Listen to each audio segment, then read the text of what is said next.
রাতের আকাশে আবারও ধর্মীয় উত্তেজনার কালো মেঘ।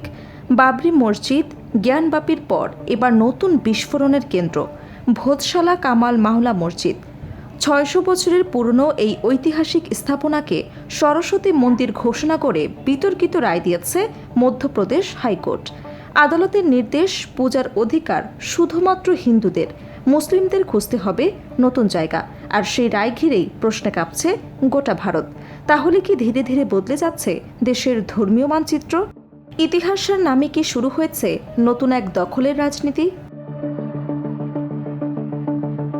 ভারতের মধ্যপ্রদেশে অবস্থিত ঐতিহাসিক ভোজশালা কামাল মাওলা মসজিদকে ঘিরে আবারও তীব্র বিতর্ক ছড়িয়ে পড়েছে। শতাব্দী প্রাচীন এই স্থাপনাকে সরস্বতী মন্দির হিসেবে স্বীকৃতি দিয়ে মধ্যপ্রদেশ হাইকোর্ট যে রায় দিয়েছে তা নিয়ে শুরু হয়েছে দেশজুড়ে আলোচনা, সমালোচনা এবং রাজনৈতিক উত্তেজনা। আদালতের এই সিদ্ধান্ত শুধু একটি স্থাপনার মালিকানা নিয়েই প্রশ্ন তোলেনি, বরং ভারতের ধর্মনিরপেক্ষতা, উপাসনালয় আইন এবং সাম্প্রদায়িক সম্প্রীতির ভবিষ্যৎ নিয়েও নতুন করে বিতর্কের জন্ম দিয়েছে।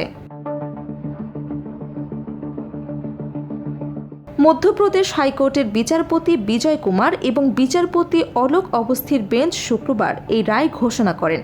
আদালত জানায়, ভোজশালায় পূজার অধিকার থাকবে শুধুমাত্র হিন্দু সম্প্রদায়ের হাতে। মুসলিম সম্প্রদায় চাইলে নতুন মসজিদ নির্মাণের জন্য সরকারের কাছে বিকল্প জমির আবেদন করতে পারবে এবং সরকারকে সেই আবেদন গুরুত্বের সঙ্গে বিবেচনা করতে হবে। একই সঙ্গে আদালত স্পষ্ট করে দিয়েছে, ভবিষ্যতে এই স্থাপনায় মুসলিমদের নামাজ আদায়ের সুযোগ আর থাকছে না। রায় আরও বলা হয়েছে, ভোজশালার সংরক্ষণ এবং ব্যবস্থাপনার দায়িত্ব আগের মতোই আর্কিওলজিক্যাল সার্ভে অফ ইন্ডিয়া বা ASI এর অধীনে থাকবে, তবে ধর্মীয় ব্যবহারের ক্ষেত্রে নতুন নিয়ম কার্যকর হবে।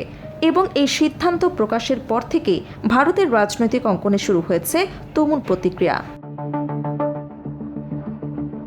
ভোজশালাকে ঘিরে বিতর্কের ইতিহাসও বেশ পুরনো। অযোধ্যার বাবরি মসজিদ আন্দোলনের সময় থেকেই হিন্দুবাদী সংগঠনগুলো দাবি করে আসছিল এটি মূলত দেবী সরস্বতীর মন্দির ছিল।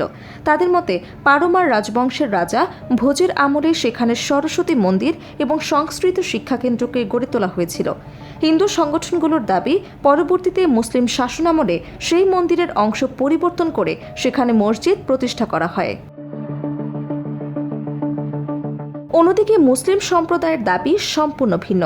তাদের মতে এটি বহু শতাব্দী ধরে কামাল মাওলা মসজিদ হিসেবেই পরিচিত এবং সেখানে দীর্ঘদিন ধরে নিয়মিত নামাজ আদায় হয়ে আসছে। ঐতিহাসিক তথ্য অনুযায়ী আলাউদ্দিন খিলজির আমলে পুরো স্থাপনা ক্ষতিগ্রস্ত হবার পর দিলওয়ার খানের শাসনামলে সেখানে মসজিদ গড়ে ওঠে। পরে সুফি সাধক কামাল উদ্দিনের সমাধিও সেখানে স্থাপন করা হয়। ফলে এই স্থাপনাটি মুসলিমদের কাছেও ঐতিহাসিক এবং ধর্মীয়ভাবে গুরুত্বপূর্ণ। এই রায় সামনে আসার পর আবারও আলোচনায় এসেছে ভারতের 1991 সালের প্লেসেস অফ ওরশিপ অ্যাক্ট বা উপাসনালয় আইন। এই আইনে বলা হয়েছিল 1947 সালের 15ই আগস্ট যে উপাসনালয় অবস্থায় ছিল তার ধর্মীয় চরিত্র পরিবর্তন করা কোনোভাবেই যাবে না। সেই আইনকে সামনে রেখে বিরোধীরা প্রশ্ন তুলছেন, তাহলে কিভাবে একের পর এক পুরনো উপাসনালয়ের ধর্মীয় পরিচয় পরিবর্তনের দাবি আদালতে জায়গা পাচ্ছে? আইন বিশেষজ্ঞদের একাংশের মতে এই ধরনের রায় ভবিষ্যতে আরও বহু ঐতিহাসিক স্থাপনাকে ঘিরে নতুন সংঘাতের পথ খুলে দিতে পারে। কারণ ইতিমধ্যেই জ্ঞানবাপী মসজিদ, শাহী ঈদগাহ সহ আরও কয়েকটি উপাসনালয় নিয়ে আদালতে মামলা চলছে। ফলে ভোজশালার এই রায় ভারতের রাজনৈতিক এবং সামাজিক বাস্তবতায় নতুন প্রভাব ফেলতে পারে বলেই মনে করছেন বিশ্লেষকরা। রাজনৈতিক পর্যবেক্ষকদের মতে বাবরি মসজিদের পর জ্ঞানবাপী এবং এখন ভোজশালা ইস্যু ভারতের রাজনীতিতে নতুন মেরুকরণ তৈরি করছে। ধর্মীয় আবেগ এবং ইতিহাসের ব্যাখ্যাকে কেন্দ্র করে উত্তপ্ত হয়ে উঠেছে জনমত। কেউ এটিকে ইতিহাসের পুনরুদ্ধার বলছে, আবার কেউ দেখছেন সংখ্যালঘুদের ধর্মীয় অধিকার সংকুচিত হবার আশঙ্কা হিসেবে।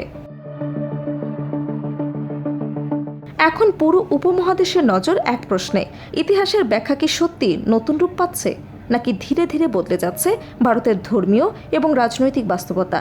আর সেই প্রশ্নের উত্তরই হয়তো নির্ধারণ করবে ভবিষ্যতের ভারত কোন পথে হাঁটবে।